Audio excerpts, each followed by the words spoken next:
Au milieu du camping, le tétrodon agit comme une surprise.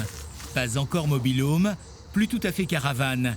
C'était le must dans les années 70. Sur la presqu'île du Cap Ferret, un village vacances entier était planté de ces drôles de cellules, des habitats mobiles plastiques.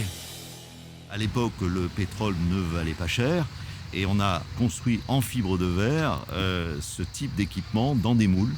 Et il suffisait de rassembler ces modules pour faire le tétrodon que nous connaissons aujourd'hui. Alors c'est vrai que pendant une trentaine d'années, tout s'est très bien passé et puis après ça s'est un petit peu dégradé. Ces tétrodons ne respiraient plus le grand confort. Ils ont été vendus à tout va. 2 spécimens sont ici ranimés. Il a fallu refaire de la fibre avec de la résine sur certaines parties. J'ai déjà eu à faire de la fibre sur d'autres chantiers type bateau, donc du coup ça m'a servi fortement pour ces tétrodons qui s'appellent maintenant des combis.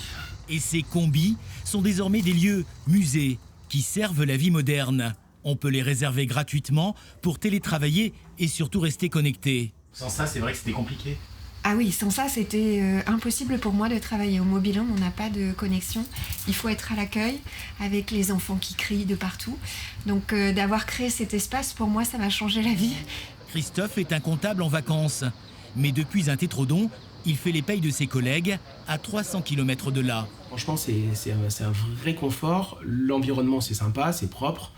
On est bien. Au camping des Pastourelles, le retour vers le futur se joue avec des éléments du passé. Une manière comme une autre de sauvegarder le patrimoine du XXe siècle.